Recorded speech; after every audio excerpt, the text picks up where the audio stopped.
Thank you, Mr. President. Thank you, distinguished Majority Leader. Distinguished colleagues, I rise today to co-sponsor Senate Bill number 1482, the Classroom Building Acceleration Program of our esteemed colleague, Senator Bam Aquino. Sunod-sunod, kaliwat kanan ang mga lindol at bagyo. Winasak ang maraming silid-aralan sa iba't ibang bahagi ng ating bansa. Malinaw na malinaw, kailangang apurahin ang muling pagpapatayo at pagpapalawak ng ating public education infrastructure. Sa maraming bahagi ng Luzon at Visayas, dahil sa nakaraang malakas na bagyo, nadurog ang simbolo ng pag-asa at pagkatuto ang ating mga silid-aralan. Noong bagyong Tino, mahigit 2,000 silid-aralan ang tinamaan at halos 400 ang ganap na nawasak. Libo-libong mga mag-aaral ang nag-aaral ngayon sa mga pansamantalang silungan. Sa gitna ng kaguluhan at kawalan ng katiyakan, ang mga guro naman araw-araw nagpupumilit lumikha ng isang ligtas na kanlungan para sa kanilang mga mag-aaral. Pero hindi nagsisimula ang krisis sa kalamidad. Mas pinalala ito dahil bago pa man nung bagyo at lindol, isiniwalat na ng EDCOM 2 ang malinaw at kagimbal-gimbal na detalye.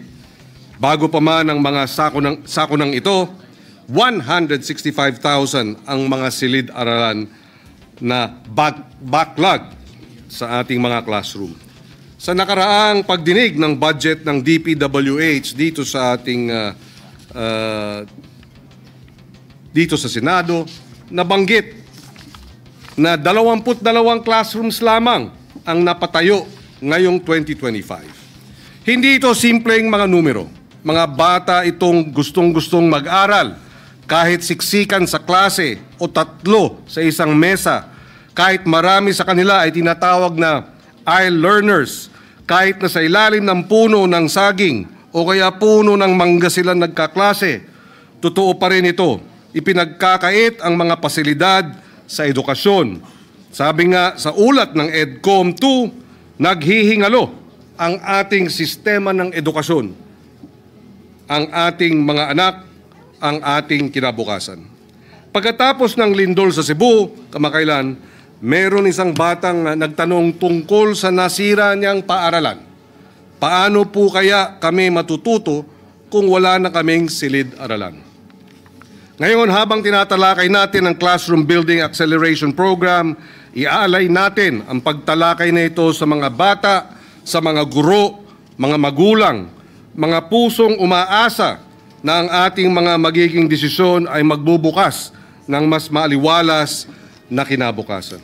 Ang panukalang batas na ito ang magbibigay ng kapangyarihan hindi lamang sa mga ahensya ng pambansang pamahalaan, kundi pati sa pribadong sektor, pati sa mga local government units at civil society organizations upang mapabilis ang pagtatayo ng silid-aralan sa buong bansa.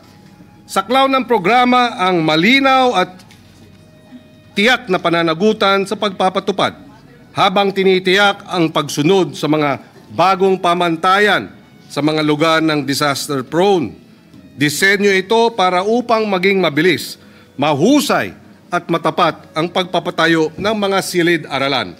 Walang labis, walang kulang, at higit sa lahat, walang kickback.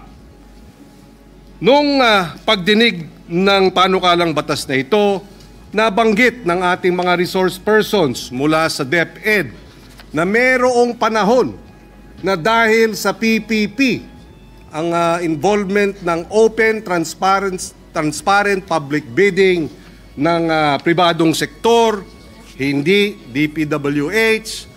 Noong mga panahon na yon, may matching ang DepEd at ang LGU para magkaroon ng school building program. Nung nagsanib puwersa ang PPP at ang matching ng national government at local governments, at one point, we were constructing 600 school buildings a week.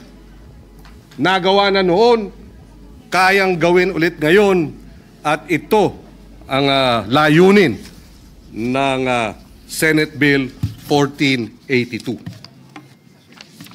Ito ang pangako natin. Walang bata ang dapat mawalan ng kinabukasan dahil lang sa nililipad o gumuguhong bubong. Walang guro ang dapat magturo sa ilalim ng pansamantalang tolda pagkatapos ng bagyo. Pinapantay natin ang isang institusyong pangmatagalan, isang programang karapat-dapat sa mga pag-asa na ipinagkatiwala sa atin at tumutugon sa mga natuklasan ng EDCOM 2 at sa realidad ng ating bansang climate vulnerable. In closing, Mr. President, dear colleagues, the future of education, the strength of our communities, and the dignity of the Filipino learner all depend on what we do next. Let us support the Classroom Building Acceleration Program. Let us build 600 to 1,000 classrooms every week and help us rebuild with urgency, creativity, and compassion. Salamat po. Thank you. Majority Leader.